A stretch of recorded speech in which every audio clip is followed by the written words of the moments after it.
On va parler ici des boucles. Les boucles vont éviter de faire des répétitions d'instructions. Alors on va commencer par la boucle for. Avec ce petit exemple, je mets for, c'est-à-dire pour, on met le nom d'une variable, par exemple je vais l'appeler i, qui se trouve dans une fenêtre de valeurs, et je vais donner cette fenêtre de valeurs, cet ensemble de valeurs par range, en mettant entre parenthèses la dernière valeur, par exemple 10. On termine par deux points, et on va écrire à l'intérieur les instructions qui vont se réaliser lorsque i sera dans cette zone de valeur. Ici, on va afficher la valeur i.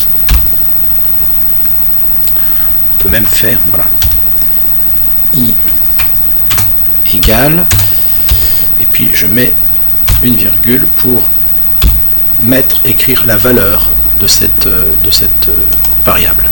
Je vais lancer le programme, et voilà ce qui se passe. Donc la valeur de la variable i est incrémentée de 0 par défaut jusqu'à la valeur 9. Donc la valeur 9, c'est 1 de moins que la valeur qui est affichée ici. Donc si je mets 10, ça veut dire que je compterai de 0 à 9. Alors pour bien voir ce qui se passe, je vais rajouter une instruction pour montrer avant la boucle et une instruction après la boucle. Donc là, je suis dans une instruction qui est avant la boucle, et quand je termine la boucle, je dois revenir ici à la ligne. Voilà. Alors tout ce qui va être répété sera donc les instructions qui sont dans la boucle. Pour l'instant, il n'y a que l'instruction de la ligne 10, mais je pourrais en rajouter d'autres à condition que je laisse cette petite tabulation pour indiquer que l'instruction se trouve dans la boucle. Alors je lance pour qu'on puisse voir. Voilà le début et la fin. Le début, l'instruction début et l'instruction fin ne sont pas dans la boucle for. Je pourrais modifier en prenant pour une valeur de début et en gardant 10 comme valeur de fin. Par exemple, je peux commencer à 2 et terminer à 10.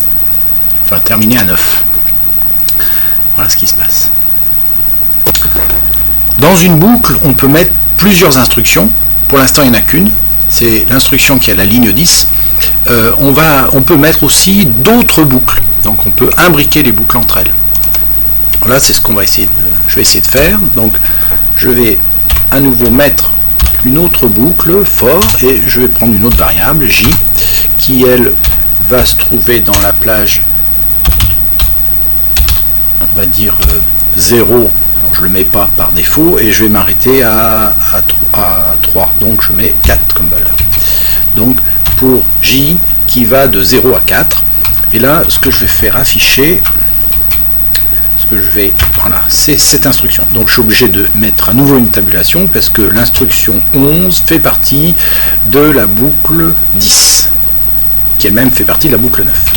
Alors donc je fais apparaître i, et je vais aussi faire apparaître la valeur de j avec un petit commentaire, j égale, voilà.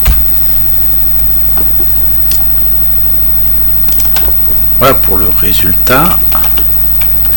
Alors on voit bien que i commence à 2, et pour toutes les valeurs de i qui sont égales à 2, eh bien il y a une deuxième boucle qui va incrémenter les valeurs de j de 0 à 3. Lorsqu'on est arrivé à 3, on a fini cette boucle et on revient dans l'autre. Pour voir plus facilement, je vais faire apparaître une ligne.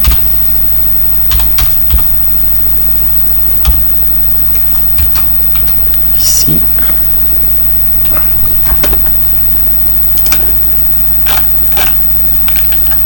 On voit bien que donc la première boucle s'occupe de la valeur de i, et la deuxième boucle qui est à l'intérieur s'occupe de la valeur de j. Donc pour une même valeur de i, on parcourt 4 fois la boucle qui contient la valeur de j.